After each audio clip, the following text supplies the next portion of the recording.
Welcome back to Locked On Blue Jays. Today we're going to break down the top 5 most impactful players this season. You are Locked On Blue Jays, your daily Toronto Blue Jays podcast. Part of the Locked On Podcast Network, your team every day.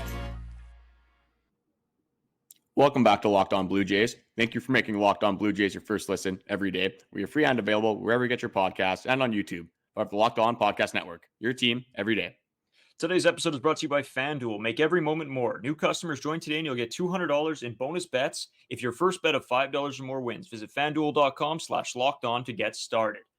Welcome back to another episode. I'm your host, Braden Wasco, joined by our co-host, Carter First. My Twitter, Braden5E Wasco. Carter First, too, for Carter's. And we break down all of your news, Blue Jays, every single day. You can check us out on our Twitters, as I said, the new Instagram account, Locked On Blue Jays, as well as our TikTok, which is Locked On Blue Jays as well. So pretty much anywhere that you get your content, we have a site. We'll be posting more and more. Everything's a little bit different. We're going to be posting just different stuff on sort of every page. Make sure you guys subscribe as well. We've been going through these videos and these podcasts, and we've noticed that a lot of you guys aren't subscribed. So if you don't mind, throw that subscribe. Then we're right there every day. We got your news every single day, like I said, and we'll be right at the top of your feed. It just helps us out, makes it easier for you guys to digest our content. We really appreciate it. Before I get into anything, I did want to break down sort of what happened over the weekend, some scores, and sort of what's happened in spring training. So on Friday, the Toronto Blue Jays couldn't climb back against the Detroit Tigers and ended up losing 9-6. Then on Saturday, the Blue Jays drop a 10-9 defeat against the New York Yankees. And then yesterday, Sunday, the Blue Jays tie the Phillies 5-5. And then the Blue Jays defeat the Minnesota Twins 9-4. So a big weekend, sort of a lot of runs scored all over the map. And we'll get more into that when we talk about our spring training news and stories in the third segment. But right to start us off, we want to get into the top 5 most impactful players. But Carter, we've been sort of teasing that our beer league playoffs have been happening this weekend. And sort of just, it was a bit all over the place. We wake up early Saturday morning. I had to work till about midnight on Friday, so I drove back to Votto, back to our small town that we lived in. Now we live in the city. Drove back out there late, had a massive headache the night before. I'm like, you know what, I'm going straight to bed. I got home pretty much, had a shower, went to bed, woke up, had a bagel, 9 a.m. game. Carter, I don't know, like what was your feel when you woke up on Saturday morning? No, I was just ready to go. I was excited for beer league playoffs. We had Dale Weiss was the team we were playing against, along with others, but Dale Weiss was the main problem in that picture. I think he scored 3 goals on us, and it was quite the game, actually. It was tight all throughout. A team was never up by more than 1 goal. We kind of blew a lead a little bit in the third, tied it up, ended up going into a shootout. And shout out to our roommate, Justin Powers, for being the bigger mental dog in this situation. Dale Weiss coming down the shootout. And guess what? Fans on the puck. JP was in his head. You love to see that. The boys were fired up on the bench. So we do get that 6-5 win on Friday morning or Saturday morning.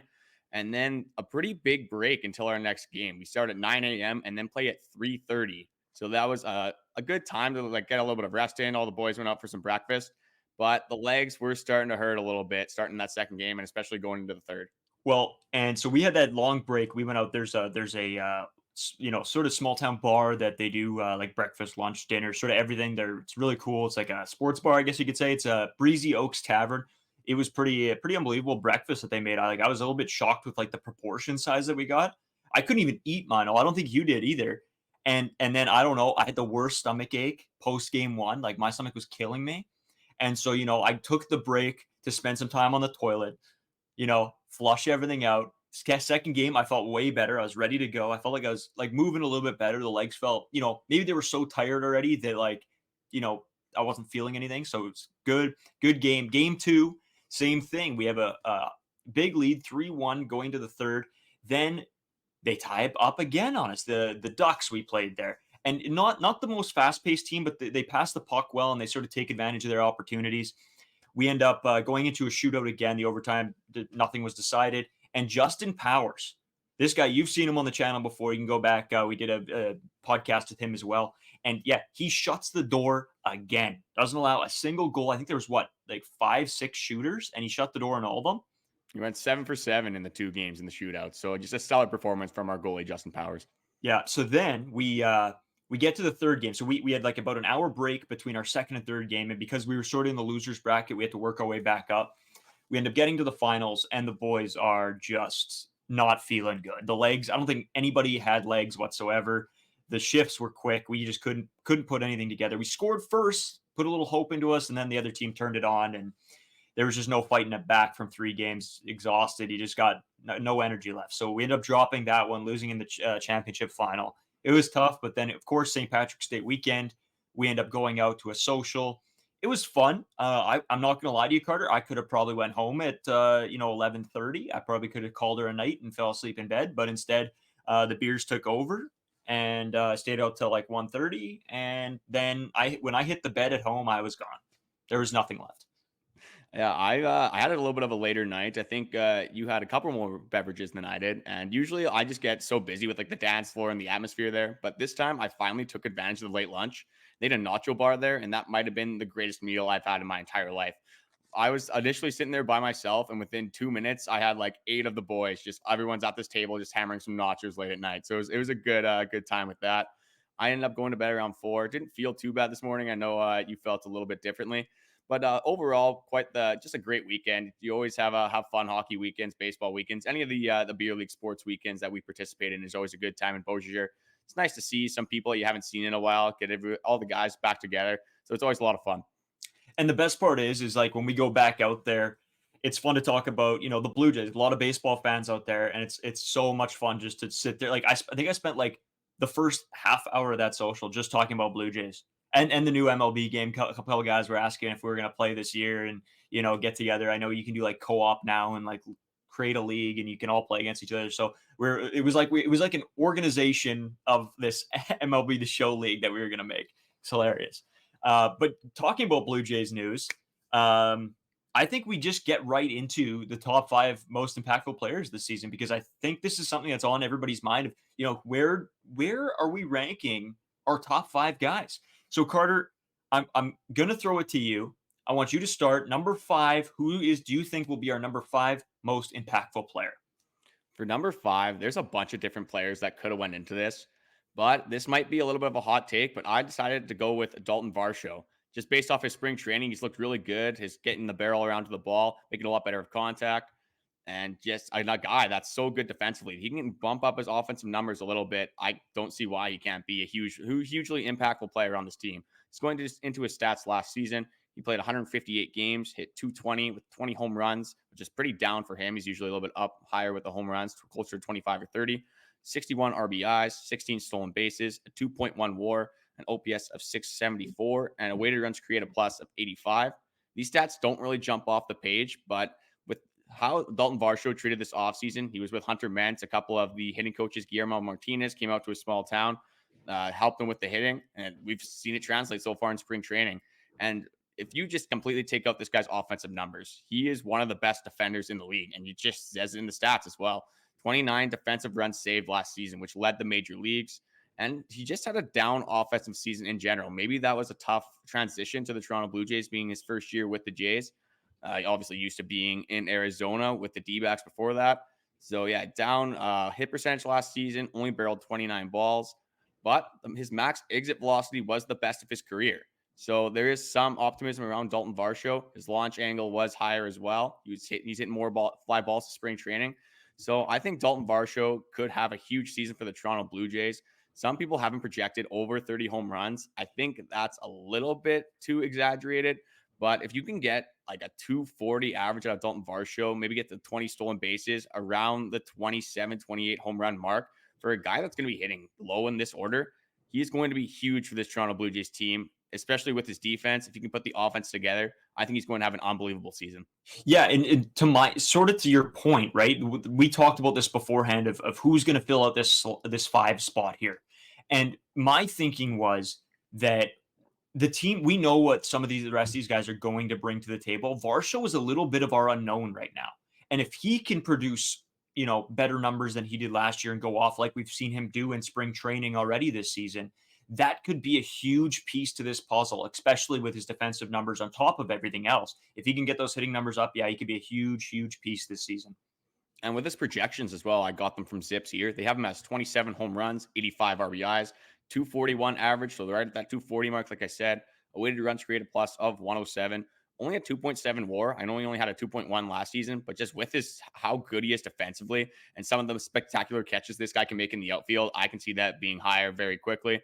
And an OPS of 759. So Dalton Varsho, this could be a huge season for the Toronto Blue Jays. If you get him to produce, this offensive upside could be top 5 in the league.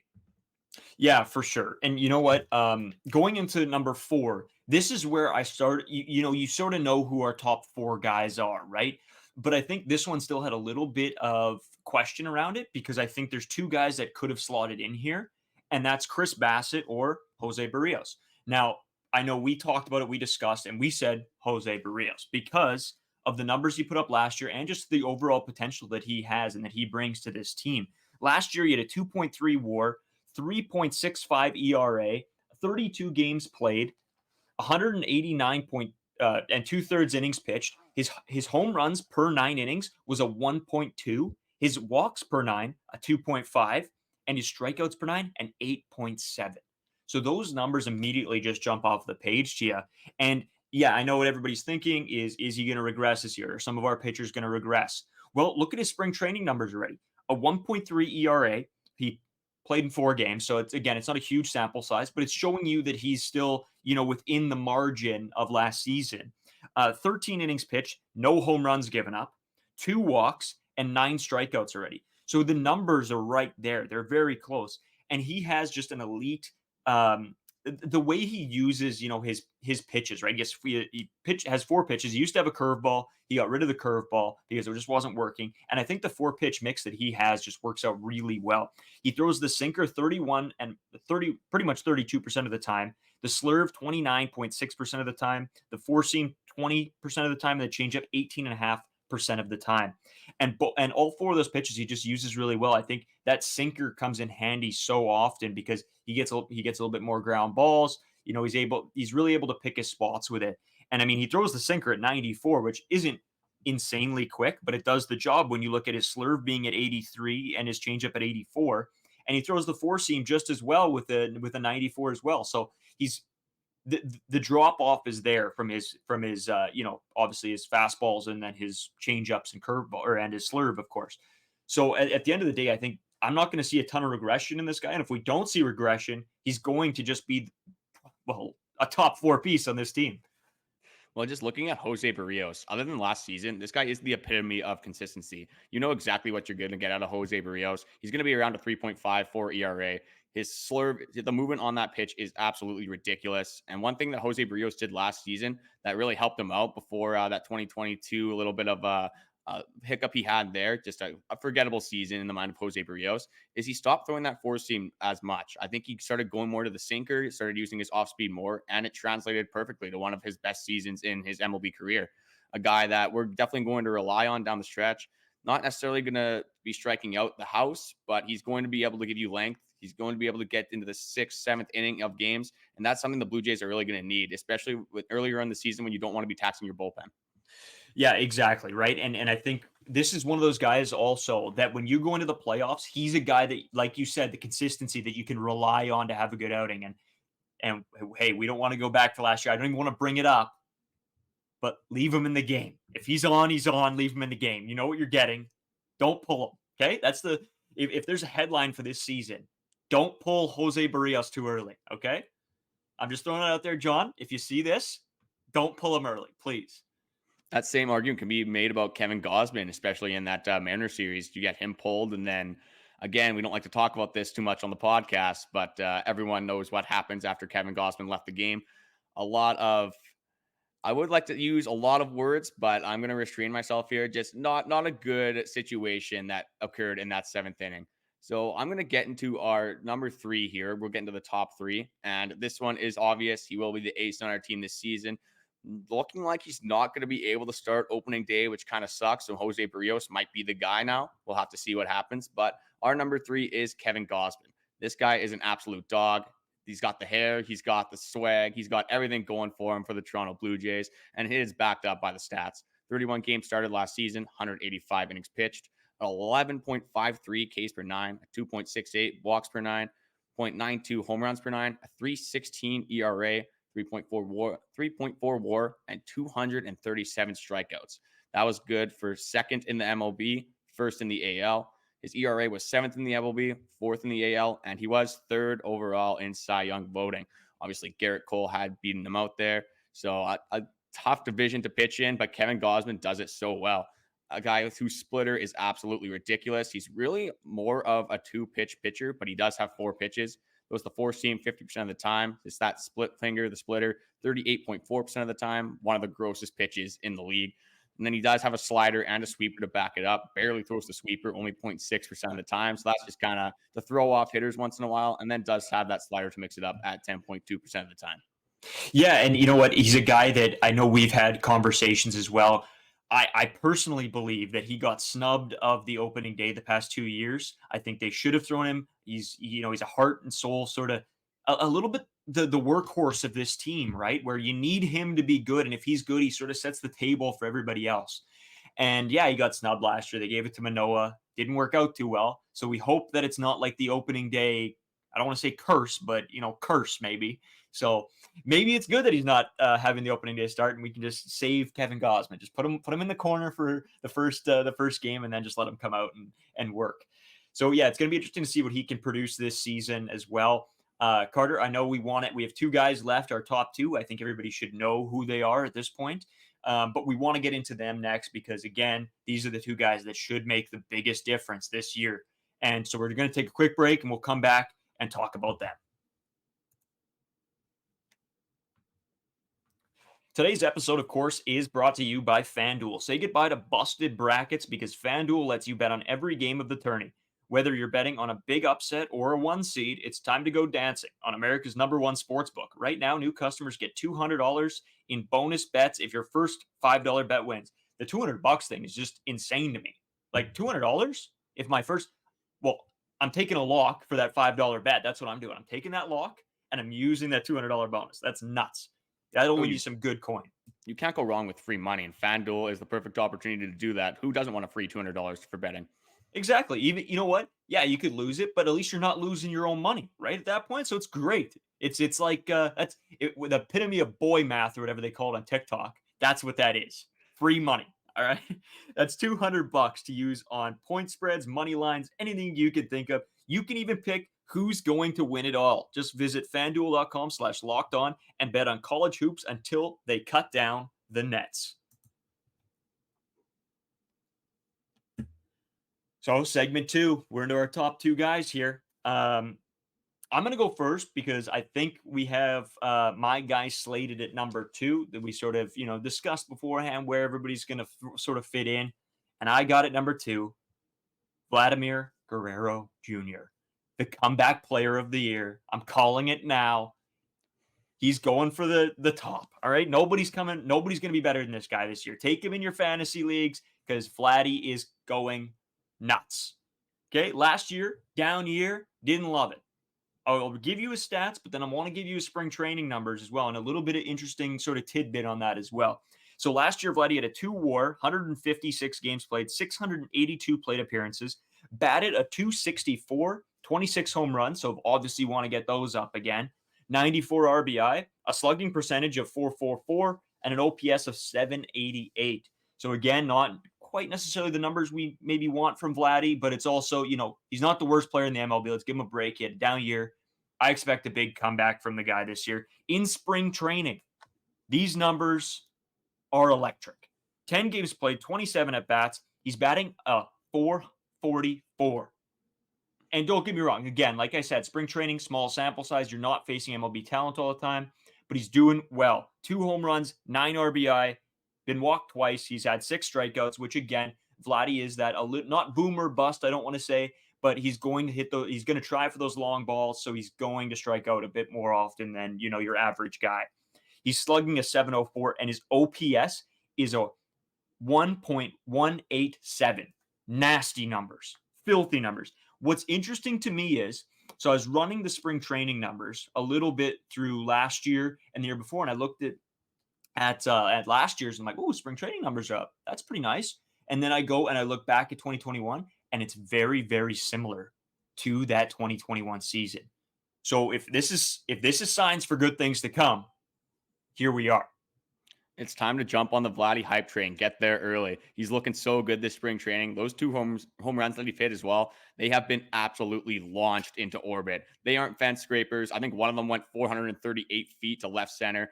It's so cool watching Vladdy get all the baseball because the ball gets out of the yard so quickly.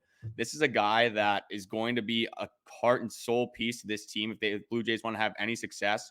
And it's an interesting thing because you did say that Vladdy could be the best player in this season in the MLB, but we don't have him ranked at number one because he is playing first base. So that positional wise there, the values, obviously, you can get a ton of people to play first base defensively, not really a big deal. And it's just that he has been kind of inconsistent the last few years. So a guy that easily can be number one by the end of this year, probably in the first month, could be at number one, depending on how he plays, if he continue this spring training success. But we'll have to see what happens. I'm on the Vladdy hype train. I know you are as well. All signs showed a Vladdy 2021 season coming back. Hopefully, maybe get some MVP votes. Maybe even wins the AL MVP. It definitely will be an interesting season.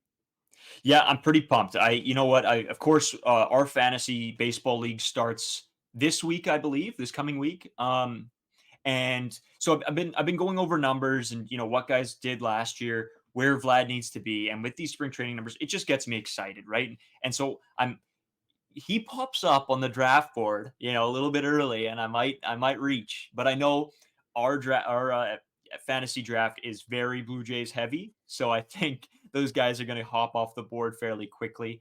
So I'm not going to overpay for Vlad. Maybe third round, fourth round, you grab Vlad as a first baseman. The difference is when we talk about our number one guy, this is where the difference is.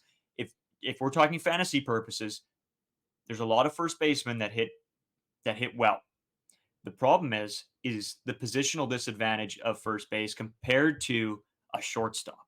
And there's not a ton of great shortstops like we went over in our previous podcast. If you guys want to go check that one out, it was one of our latest podcasts. We went over who the top 7 to 10 MLB shortstops are this season and where we rank them. So if you guys want to go back and check that out, please do. But that throws me into a guy I will be on heavily as well. Our shortstop, Carter, take it away. Yeah, and that is Bo Bichette, an integral piece of this team, a guy that's just continuing to do it throughout spring training, was doing it all of last year, and you saw the difference that it made when Bo Bichette wasn't in this lineup before Ernie Clement was called up. We had absolutely nobody hitting. It was like, if Bo Bichette isn't playing on this team, it's almost not even worth watching the baseball game because this guy is so unbelievable. Just looking at his last year's stats, /298 with a 339 slugging percentage, a 124 OPS plus while having 34 doubles, 24 home runs, 89 RBIs, 14 steals, and a 4.8 WAR. The craziest thing for Bo Bichette last season was the defensive play.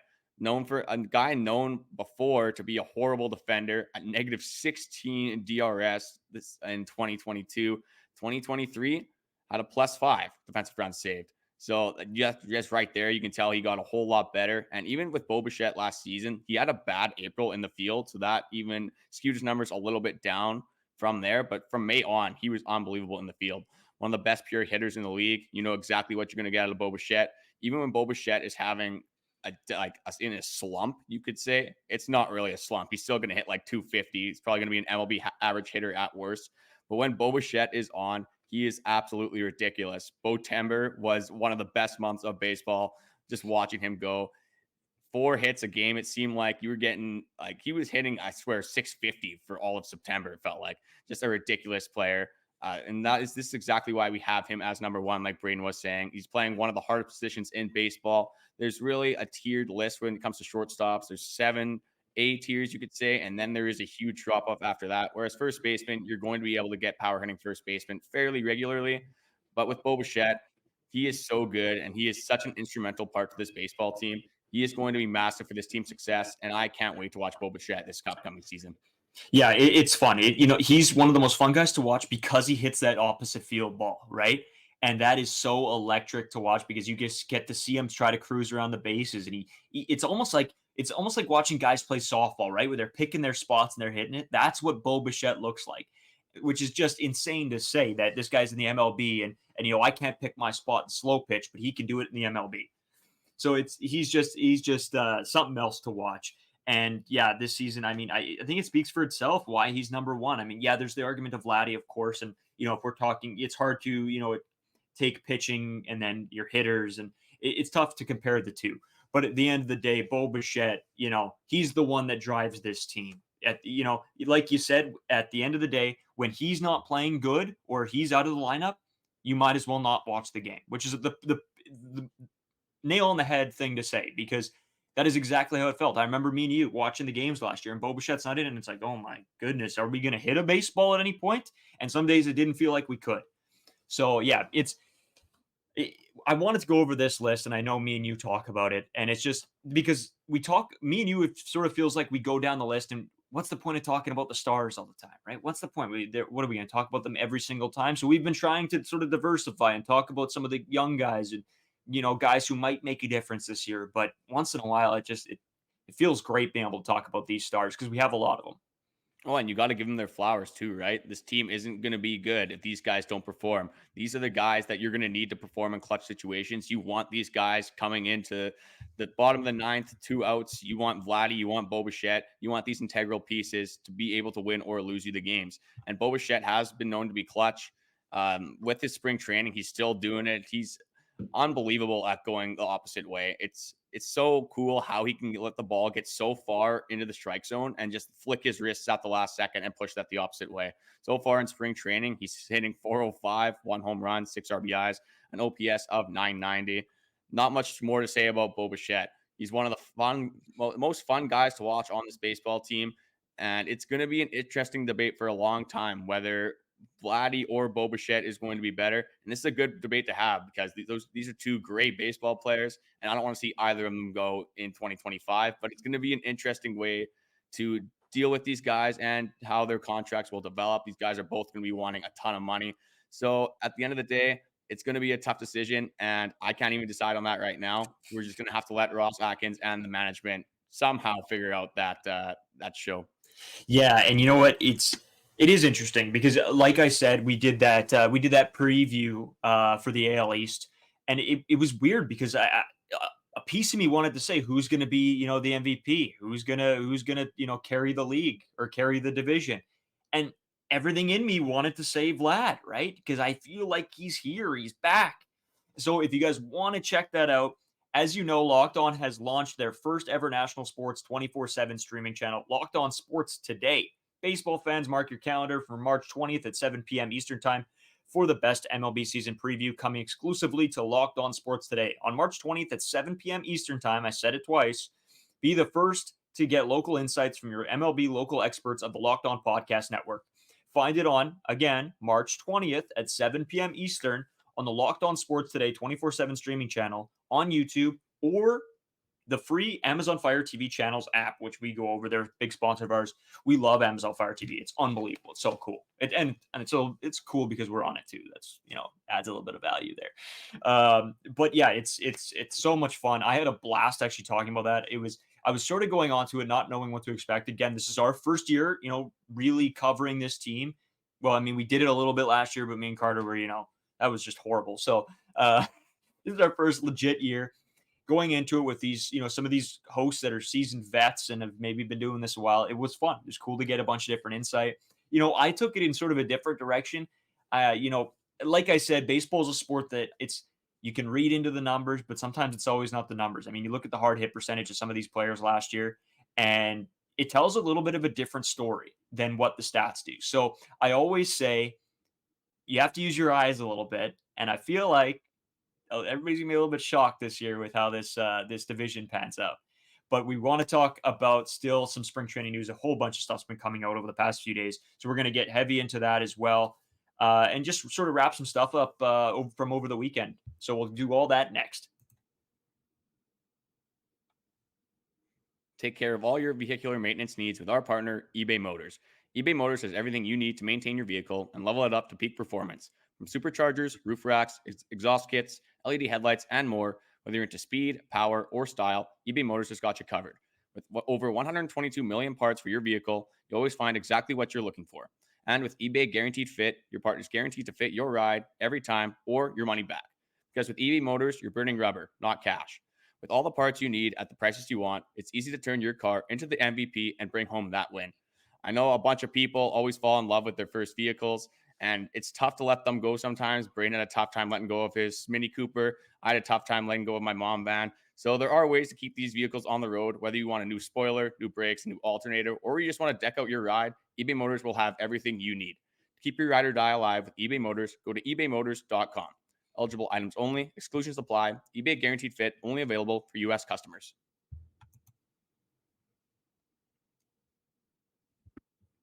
So, some big news out of spring training. I just tried to unmute my mic and realized it was already unmuted. Of course, right? Typical. No, a lot of stuff did come out. To start off, some sort of a cool story. Joey Votto gets up, first at bat, home run, or debatable home run, we'll say, but home run. It was counted. It's a home run. So, a very cool start to him. And then got a tweet from Hazel May. Joey Votto rolled his ankle in the dugout and was removed as a precaution and will be day to day. As if So what an that's up the and way, down. as if that's the way this guy gets injured. And he hit this home run because on the broadcast they were saying that it didn't go out. And the funny thing is, there's no replays in spring training. I didn't get a good look at the ball, but the announcers for the Twins, I believe it was, they were playing. Or no, it was the Phillies with the Votto because it was split squad today. They were saying the ball didn't go out, but I mean, who cares? It was hilarious, and it wasn't off a bum pitcher either. It was Zach Wheeler. And Zach Wheeler Yeah. is probably going to be the ace for the Philadelphia Phillies. So it's nice to see Joey Votto doing that. But I guess he has to learn how to walk somehow. I don't know how he ended up rolling his ankle in the dugout. Good thing it's not too serious, and it's tough for him after, I mean, as best of a performance as you can have in the Toronto Blue Jays. You see one pitch and you take it deep. You're going to take that. Yeah. So I mean, it's sort of a hilarious turn of events for him after hitting that home run, as you said. But yeah, maybe he's just not used to the dugouts. He's got to walk them a few times at his old age. He's got to go and take a walk around the diamond, know where the holes are, know where the bumps are. But especially with the new stadium as well. So it will be interesting. Some of you may have seen this video that Carter put out, but we want to play it again because Carter sort of did go over some good information in here. So I'll play it for you now, and then we can do a little bit of commenting on it as well. Breaking news for the Toronto Blue Jays, and it's not a good look. Danny Jansen was hit by a pitch on Wednesday against the Pittsburgh Pirates. As most of you should remember, Danny Jansen took a foul ball off the hand last season, which kept him out of the home stretch of the regular season and the playoffs. This time, Danny Jansen has fractured a bone in the base of his right wrist. This will leave Brian Servant or Peyton Henry to serve as his replacement in the meantime. So far this spring training, Peyton Henry and Brian Servant have both been going off with an OPS over 1,000. However, both of these players are not proven in the big leagues, so this leaves the Blue Jays catching fate at the hands of one man. And that man is Alejandro Kirk, the Mexican GOAT and the heart and soul of this team. Alejandro Kirk has put up great numbers so far this spring training and is a major bounce back candidate for the Toronto Blue Jays. Alejandro Kirk has always been a great contact hitter and doesn't strike out much, so I think the Toronto Blue Jays will be fine in Danny Jansen's absence. With all that being said, we are accepting hand donations for Danny Jansen as he needs them desperately. For some reason, Geno's hands are made of glass, so I feel like if he had some sturdy working man's hands, he could get back on the field ASAP and prevent injuries like this from happening in the future. So yeah, I mean, funny video when you put Kirk on the screen, it killed me. Yeah, it's a tough look, right? This guy comes back and you think, okay, this is his year. He's gonna hopefully be injury free, and then yeah, not so much. This guy might be one of the most unlucky players in baseball, and he seems like he's a baseball magnet too. Last season, I think he got hit in the month of September. It felt like 7 times, or maybe it was August because he got hurt in September, but he got hit so many times in a row. It was absolutely ridiculous, and it's just tough with Danny Jansen because he's such a good player when he's on the field, but he struggles so much with remaining on the field, and some of these injuries are unlucky. You can't really control if you're going to get hit by a pitch. That foul ball last season, yeah, you should have your hand out of the way, but again, an unlucky injury, just the way it hit him. He should be back probably a week into the season, so not too much of a delay for him. Alejandro Kirk should be able to fill in for him just fine. I don't even know if we'll see Brian Servant or Peyton Henry, but so far, like I said in that video, they have been great this spring training. So we just got to hope that Danny Jansen has a speedy recovery and just ease him into it. There's no need for him to rush back. We have catching depth for a reason. We've accounted for this already. And I know people are commenting like, oh, we had a perfect option for this before if we didn't trade Gabriel Moreno. I'm sick of that. Kirk is going to be fine. Jano, there's just a great catching tandem. Moreno is gone, and fans just have to accept that, whether the trade they think is good or bad. I'm sick of this Moreno stuff, and we got to rely on our catchers because I think both of them are probably going to be better than Gabriel Moreno anyway. Yeah, he had a good season last year, don't get me wrong, but at the end of the day, we have two very good catchers as it is. So all this complaining about it, like we talked about this trade, we went over it, and you know what? At the end of the day, we can sit here and we can keep complaining, or we can look at the positives that we still have two very good catchers and just a good team in general. Like I don't know, the whole complaining about it. I mean, we get the comments too about it, and it's just at the end of the day, it's like, all right, like enough, like chill out. Like it's you're not paying these guys. This isn't life or death. And we had three good catchers, and we had to do something. So they had to take a shot, and they took it. It is Just what wait it is. until Dalton Varsho has that 30 home run season and is snagging 15 bags, leading the league in defensive runs saved again. I don't Yeah. think fans are going to be complaining that much when you get one of the best defensive fielders in the league for a position that we had a lot of anyway. We have a top 10 catcher tandem anyway. So again, there's no point of saying what if, crying about what happened in the past. We're focusing on this season, and we don't need to be hearing about Gabriel Moreno anymore. But one thing cool that did happen is we finally got to see Yariel Rodriguez's debut with the Toronto Blue Jays in spring training. So his stat line was he pitched 2 innings, he allowed 1 hit, 1 run, had 1 walk, and 2 strikeouts. He reached 96.8 miles per hour with his fastball, 36 pitches, and for 20 of them were for strikes. So not a bad day from Yariel Rodriguez. Nice to see him getting the work in. He will be out of the bullpen, so he should be ready for the start of the season. I don't think he'll have too much of a ramp up. It looks like Bowden Francis is probably going to start in the rotation, but when Alek Manoah comes back, we all think that Bowden Francis should have that number 5 spot. We're going to have to see with Alek Manoah. Either Manoah will be a starting pitcher or we'll have Bowden Francis there. But if Bowden Francis isn't in the starting rotation, I'm sure we will see him out of the bullpen as well to be our middle relief guy. So with that being said, Yariel Rodriguez, so far so good, I'd say. I'm not taking too much away from this start so far. It's his first start of spring training. You can't really take away too much of that. He hasn't pitched live at-bats in a live game in over a year. So it's nice to get his feet under him and just play the slow game with Yariel Rodriguez. He'll get better as the season progresses. Yeah, I mean, he's got a lot. We have him for a long time, right? We don't need to rush him into it. And I always say that I'm a big guy of not rushing guys where they're not going to be comfortable and when they're not going to succeed, right? And so I think if we have him out of the bullpen, we get him a couple more games, try to get, like you said, his feet under him, try to find his location. That's the biggest part for me. And I mean, that's what we should have been doing with Manoah. But yeah, he's injured and he's not probably going to pitch a whole lot. So, or at all in spring training again. So it's going to be very interesting to see what happens with him. And I guess we'll just have to wait and see. And like you said, we think Bowden Francis should have that spot. But, again, we're not the Blue Jays management team. So we'll have to see what they do. Yeah, and the pitching will not be a problem for this team. They have so much depth in the bullpen and starting pitching that they're really going to have to focus on the bats. But the bats have been looking good in spring training. There's been a lot of 10, 9, 8-run games so far. And we've seen it with Bo Bichette's batting average of spring training. Ernie Clement's going off. Vladdy's going off. Alejandro Kirk's having a good spring training. Dalton Varsho. There's a lot to be excited about with spring training. And another guy that's actually going off is Kevin Kiermaier. This guy maybe is on the same roids Barry Bonds was, because this guy is launching this spring training. He had a home run to dead center today, or I guess it would have been today, the day we're recording this, but yesterday. Sunday. Yeah. But 435 to dead center. This guy might be getting an anonymous steroid test coming in the mail shortly after this game here. Yeah, I mean, he does. He looks good. He looks strong. He looks comfortable. And I think having the season under his belt and getting into spring training, being able to work through some stuff this summer, I think the comfort level now that he has with Toronto after last season is it helps so much. The atmosphere, how you're feeling, right? It completely, baseball is a huge mindset game. And this guy comes into every game with a great mindset. He loves the city. He loves the fans. He loves his teammates. He wants to represent Toronto, right? And he wants to do it well. And I think for the most part, I mean, as your 9 hitter, if you get a guy batting like this, I mean, you're laughing. If he can turn over this order and get to Bo Bichette and George Springer and Vladdy, I mean, I don't know. There's not much else you can ask for from this guy. No, a fan favorite, obviously. Embraced the city as soon as he got here. Made that first catch in the opening game at Rogers Center. Won fans over immediately. Just a great guy to have in the clubhouse. And like you said, if he can do some damage from that 9 spot, This lineup's looking pretty filthy as it is, so it's going to be absolutely ridiculous if you get Kevin Kiermaier launching in that 9th spot as well. And of course, you can see him riding his bike, all over Toronto. So watch out for him there. Yeah, if you're living in Toronto, you can just be on a stroll to work, maybe getting a coffee on your coffee break, and you'll just see Kevin Kiermaier strolling along with his bike, just minding his own business, just being just a guy's guy, a Blue Jays favorite.